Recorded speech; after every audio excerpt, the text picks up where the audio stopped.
I'm Vin. I'm Sori. And this is Black Label Society Black in this Label river. Society in this river. Overshadow Sean. Overshadow freaking Sean. For timely topical political commentary.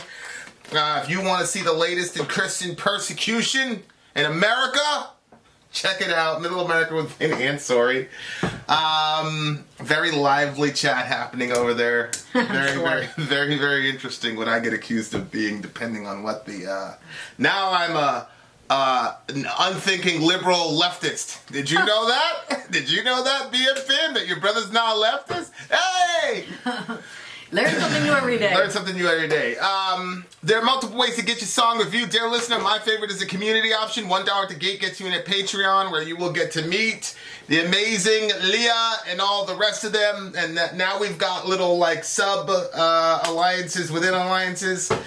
You pull your points together, that determines what song that you do. We've got the Syndicate, and then, which is my favorite name. Yeah. But then we also have Classical Conspiracy. Yeah. Which is responsible for the main stage show we did yesterday.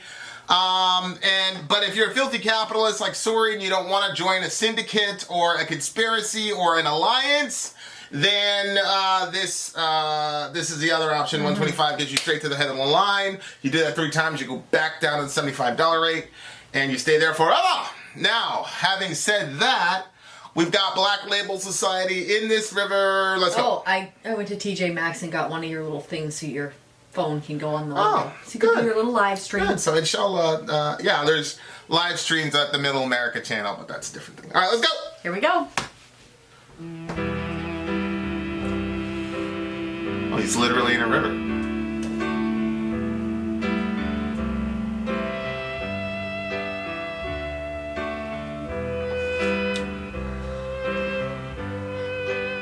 Are you ready, Dime? I don't know, Zach. I'm kind of scared. Me too. It's a dime? Let's do it. Like dime bag? I don't know. Yes.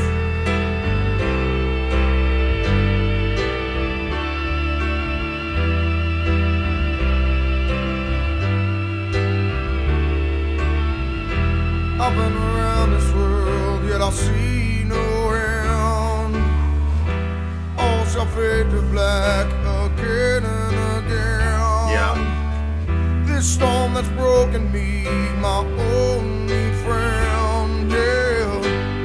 In this river all shall fade to black.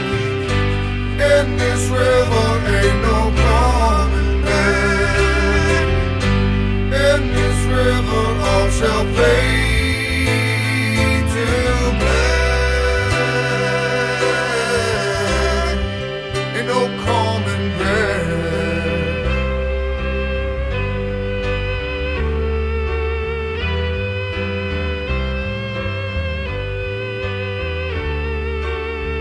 Withdrawn, I step away just to find myself. The door is closed again, the only one left. This storm that's broken me, my only friend, yeah. In this river all shall fade to black. In this river ain't no coming back. In this river all shall fade to black.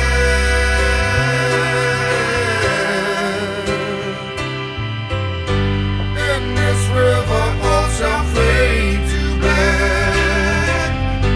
In this river ain't no coming back.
Wow. Jeez. Yeah, man.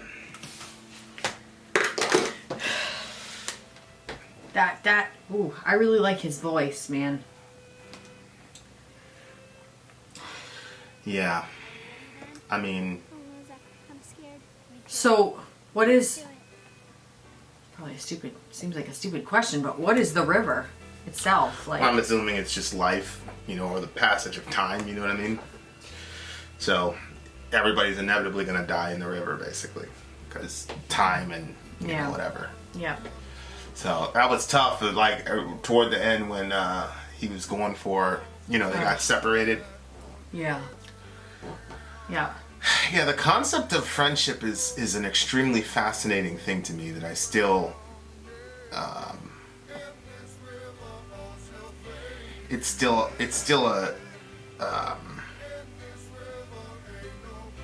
because growing up, like, it was just our family, like, you know what I mean? It was like, we went through so much stuff together, but it was like always like the core of us, and we stuck together, and, you know, family couldn't even, you know, stay together and get along, you know, outside of our, you know, whatever. So like my thought was always like, oh, you know, it's always gonna go bad, blah blah blah. So like the idea that when I hit New York, you know, and I finally, and you know, again, you know, moving around so much, I was able to adapt and like create a sort of personality that people would be like, hey, you know, like, oh, yeah, we'll hang out with this guy, or we'll party with this guy, or whatever. But never really have any deep relationships with anybody. And then in New York, you know, my best friend, like he, you know, and it was crazy. I remember, you know, all the wars with my mom, and he would, you know, I'd call him like, yo, I'm going to, I wouldn't even tell him to come pick me up. I'd be like, yo, this and this happened, so I'm going to be on the 5 train, blah, blah, blah. And he'd be like, stay right there. You know what I mean? And I'd be out there, and sure enough, it was like 3 or 4 in the morning on a Tuesday. And, you know, he took me to his place, and we both went to school together, and, like, and, you know, bless God, he's alive now. He's alive now. He's alive. Oh, God. Like, and he's doing, you know, he's doing good. You know, he's the same guy, you know, mashallah. And, you know, eventually you're going to have him come up here eventually. And, like, sit down and share war stories or whatever. But yeah, it's a crazy thing. Like, I met him in freshman year. At first, I didn't like him at all because there was this kid, and the kid was like, he was an albino. And like he like called him something in the back. He was in the back. I was in the front. You know, the albino kid. He said something like reckless about this albino kid. That was my introduction to him. Oh, really? Yeah. I'm like, this guy's that guy. But then like we had the same gym class together. I basically said like, you shouldn't have said that about that kid. That was wrong. You shouldn't have done that. And he was like, yeah, you're right. I shouldn't have done it. And I was like, what? Like. And ever since then, like, we were, like, it was crazy. I loved the dude. I loved him. And I know he loved me. You still do. Yeah. And he, you know. And it's crazy, like, the guy he's like my brother. Like, you know, it's crazy. Like, I talked about it, like, for years and years. Like, I've been talking, like, when we started getting close, I started talking about him. Because, like, aside from him, like, you were like my best friend. Like at that level, like no matter where I went, like I'd always think about him, always like, you know what I mean? Like there's always, you know, and there's people that you become friends with because you're in the middle of something and you have to do it together. And I don't think that those are invalid. Those are important friendships, but they're not the same kind of friendship. And like when the thing is done, like you go your way, they go their way, and it's cool. And like, but in the middle of it, sure, you know, you would, you know, that's your guy, you're gonna roll with him, But like really, there's only been like 2 people in my entire life where, like, no matter where I've been or where I go, like they're always, you know, they're always with you. So there's always like a fascinating thing to me. Like, okay, this person is not your family. They have no obligation to you whatsoever, but it's just something where you two just connect and you hook up and you love each other, and the guy might as well be your family. Like, there's no real distinction. Yeah. You know? And so, I mean, it's crazy. Like, when I was in New York, like, I spent more time with him than anybody in my family. You know what I mean? And, you know, we did everything together. Like, it was crazy. And so, you know, and it was just this weird, like, if something happened to him, it was going to happen to me. He's going to get mixed up with these dudes, and we're going to have a problem. He's going to have a problem. I'm going to have a problem. And if, you know, we got mixed up with these girls, like, if there was another one, like, he was going to. Like, it was just, like, it was crazy. It was unbelievable. And he had an issue with his mom, and he got kicked out. Like, okay, we're both sleeping outside. That happened. You know what I mean? Like, it was just, like, it was unbelievable. I remember, like, sleeping outside in a, like, on a park bench, you know, and then having to go to school the next day. You know what I mean? And, like, you know, like I said, we had wars with our moms. Like, no disrespect to any of our moms, but, like, she was like, she basically said, you can come in, but he's got to stay out. And I'm like, all right, whatever. Like, there was never a doubt. There was never a, like, you know what I mean? Like, so, yeah, the concept of friendship is just it's a crazy thing to me, man. It's like, it's still to this moment, like, and I don't have a lot of people like that, and that's because of me. You know what I mean? Like, I'm like that. You know what I mean? Yeah. So, yeah. Like, you always say, like, everybody thinks they're your best friend or whatever. To you. I don't think people think that about other people. Yeah. With you, yeah, they always think they're super tight with you and that they're your best friend and there's some, you know, special connection. I do think that you have special connections with people. I just think that they misinterpret, that. I think that they think that it's going both ways until they realize, like, remember that guy? Like, he was like, what? He couldn't believe, like, and then you asked, like, he didn't know anything about you. You just knew a lot about him. And so because you knew so much about him, and the whole relationship was about him, then he thought that there was a real tight friendship, but then he didn't know shit about you, you know? Well, it's really interesting about the channel, because the channel itself is almost like an entire body of people that are kind of like my friend. And I've shared more on the channel than... Oh, I know. I know. You know what I mean? I know. So it's like, it's unbelievable. It's a crazy situation, but yeah, like it's a fascinating. The concept of friendship to me is massively. It's extremely fascinating. I'll probably never really like completely figure it out. Mm-hmm. It's probably the most special relationship to me as far as like.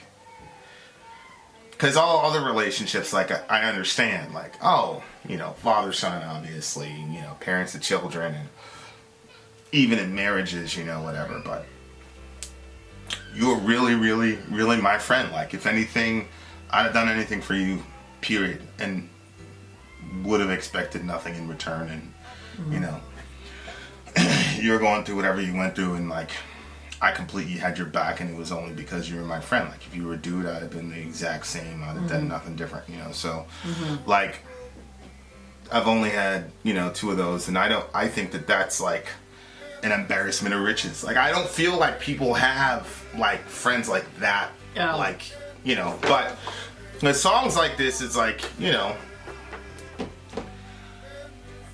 it's you tend to take those things for granted depending on the type of situation that you're in. Mm-hmm. You know, in our situation in New York, you really didn't take it for granted because you never knew what tomorrow was going to be. Yeah. Right. And then just the way we were so ignorant and stupid that, you know, looking back, we could have had a lot more fun and peace if we were just not dumb. But we were dumb, you know, so you couldn't have told us that it was our fault, but we were dumb. So. Yeah, I mean, I had friendships, you know, different friendships growing up, and I thought they were, like, really ride or die.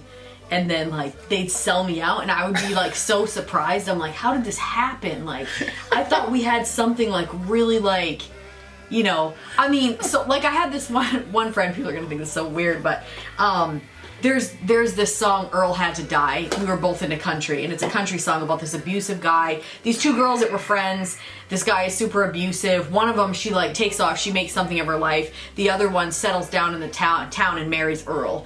And then like he's like beating the hell out of her, and they decide like one day, you know what, Earl has to die. You gotta go. So yeah, go, so bro. she calls her friend. She takes the midnight flight. She comes in, and then they poison his peas and wrap him in a tarp and throw him in the river. But nobody cares because he was such a horrible person that they come, they ask a few questions, and then that's it. You know what I mean? And they go on with their lives. So like this is like a song that like we used to play all the time, and it was like I remember thinking, I hope I'm never having to be in this situation where I'm gonna because she kind of was the type of person that would get herself in these bad relationships a lot, and I'm like, I just hope that I'm not in a situation in which I would have to do something like that. But so I thought that we were like that type of, you know, like time had passed in the song, but they were still like ride or die with each other. And no, she sold me out real quick. Oh. Yeah, like that's why I said like having two friends like that is like an embarrassment of riches, because you're the first person that I've ever met that's like you are. Like sometimes I'm still surprised with like how people. Yeah, I mean, there's people like that all over the world. You know? Yeah, well, I've never met those types of It people. just And, depends. like you'll say something like if some look at your face right now. Like if somebody like says something or comes at me, like you don't even try to be political. Like you're just like, yeah, but people don't come at you around me. You know what I mean? that girl called me a bitch today. Yeah, but she didn't do it around me. You know what I mean? Like, but people knew from like years ago not to come at you around me. You know, there's one guy who's like, oh, you know, Vin's too close to the situation. Ah, forget it. Forget it, I used to motherfucker. get so annoyed. Yeah. Forget it. It's true, you should. You should forget it. Yeah, but I don't, like, I'm not mad at anybody for, like, not being a loyal friend or whatever. I think people make, like, too much out of that. I think it's a really, really big ask for a person to really, really roll with you. Mm-hmm. Like, to ride or die. Like, look at it, literally. Like, die? Like, die, nigga? Yeah. Die? Yeah, Nigga? die. Like, wait a second here. Like, I can watch some of that tonight. Yeah, like I remember the first time, like, me and my friend we got into a conflict. We, like, saw all these dudes coming, and I was just like, and Takara was looking at me, and I'm like, and it was like it was the first, like, I had gotten into, you know, I lived in Florida before, in New Jersey. You had these little one-on-one fights or whatever. I remember, like, dudes were, like, really coming at us, and I was like, man, this is not gonna go good. I just remember like, oh, Takara, take my bag and make sure I have it on Monday. And yeah, it didn't go good for us. But at the same time, like after that whole situation happened, like you get to like a different level of like love for that person. I'm sure. And vice versa. Like I'm sure. And I remember, and he was such an emotional dude. Like every time he brought it up, he'd start crying. Mm-hmm. You know, and then we had been in other situations like worse than that after that. You know what I'm saying? But like that one, like I don't know. He was always like a really that one was special to him. I don't know why, but you know, but well, that one you didn't have to involve yourself in, but you did. Man, I didn't have to involve myself in 2/3 of the shit that he got involved in, bro. Like, yeah, but maybe that was like the first time. he said to yoke him up, like, yo, man. Stop doing this. We don't have to do this. And I always tell him, like, yo, next time I'm leaving you alone, nigga. You on your own, nigga. But you didn't. Man, you knew I wasn't gonna do that shit, man. You knew I wasn't gonna do Yeah. The thing is, when you say stuff, there are some times where you sound dead ass serious, but then, like, I'm like we've had times where you're like, I'm never ever having this conversation again. And then I would get like super stressed out because I'm like, oh my gosh, like we're never gonna. And I feel like this conversation needs to happen. We've already had the conversation like 1,000 times, and then I'm like, but I feel like I'm not. But you and him are the only human beings on the planet where that would be true. Yeah. And the thing is, yeah, I know. With other people, I don't even say that shit to them. I just say it to myself, like, okay. Yeah. You know what I'm saying? Like. Yeah. But I think it's just a really crazy, like, ask people to really, really put themselves out for you. Like, I just think that it's crazy. Yeah, but I don't feel like it's something that you ask of somebody. I think it's something that just happens. It comes naturally. Yeah, that's what I'm saying, is that doesn't come naturally. And I just think that, I think, like, having that expectation of people is unfair. Mm-hmm. Like, there was a situation that happened a couple years ago. Dude keeps messaging me, I'm sorry, blah, blah, blah. Man, I didn't care. I didn't care about any of that, bro. Like, I didn't care about any of that. Like, I just thought it was just, it's way too big of a thing to ask people to, like, stand by you in your hour of need. Like, Jesus was a pretty awesome friend. And, like, his friends were sleeping when he just needed them. You know what I mean? Like, and you're nowhere near to be as cool as Jesus. So, if it didn't happen for Jesus, it's not going to happen for you. You can't expect, you're not as awesome as him. So, I just think it's crazy. Like, you can't expect people to, like, have your back like that. Like, that's crazy to me. Look at this, babe.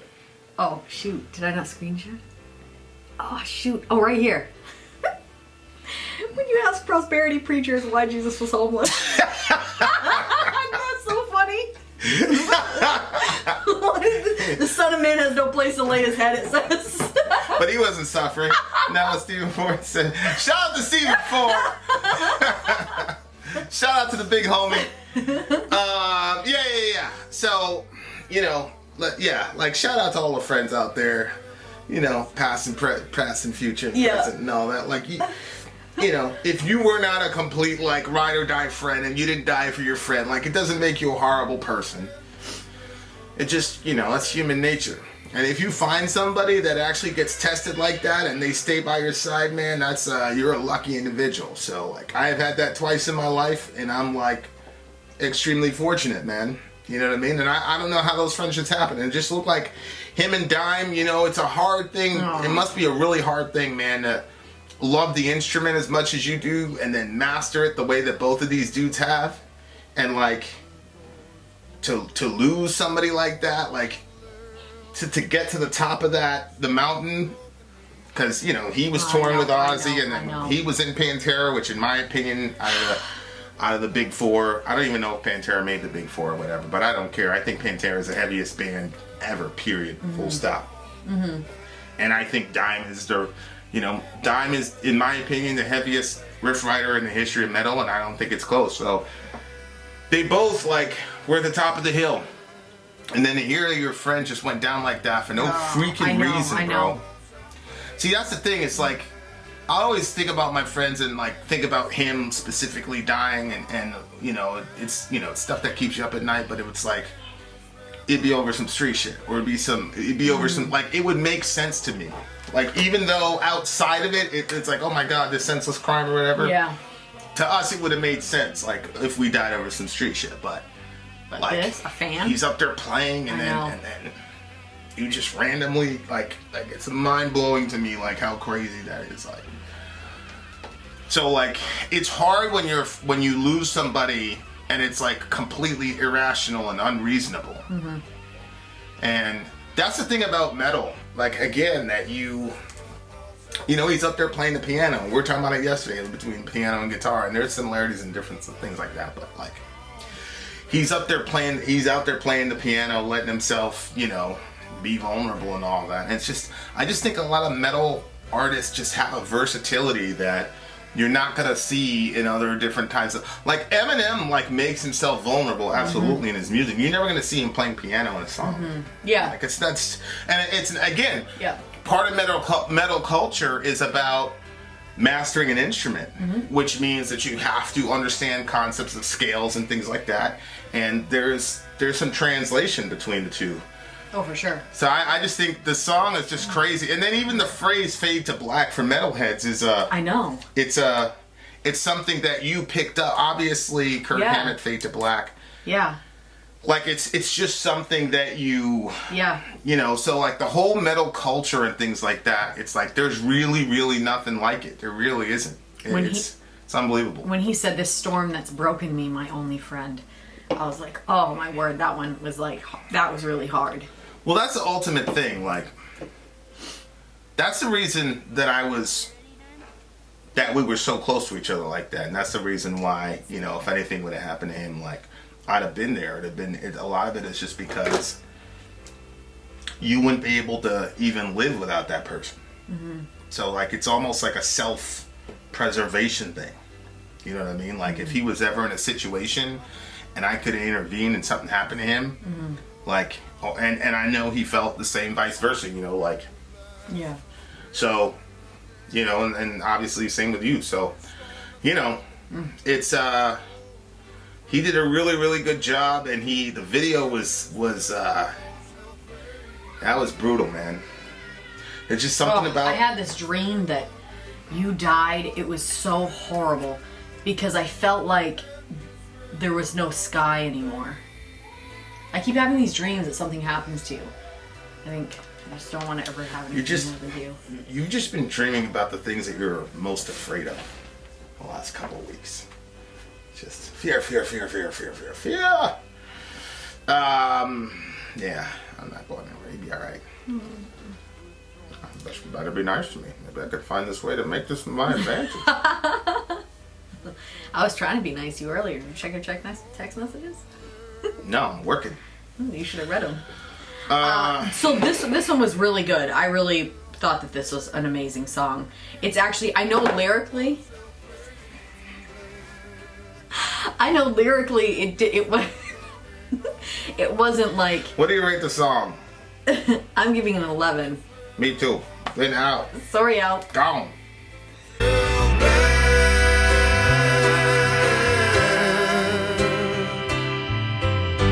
In this river all shall fade to black.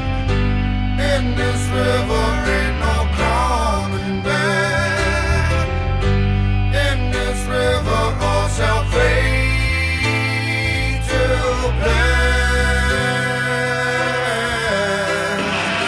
Ain't no coming back.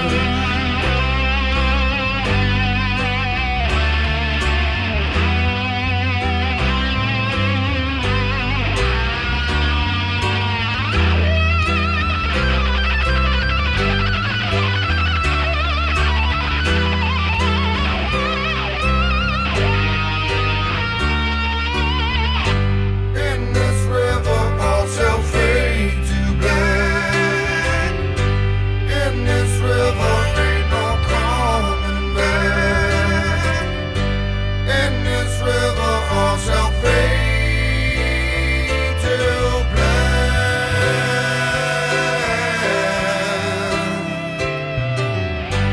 In this river all shall fade to black. In this river ain't no coming back. In this river all shall fade to black. Ain't no coming back.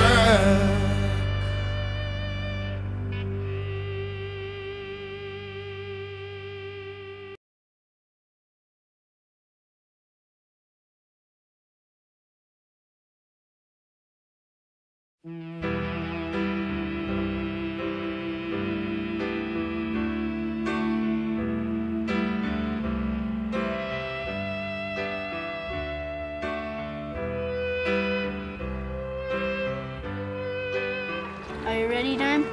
I don't know, Zach. I'm kind of scared. Me too. Let's do it.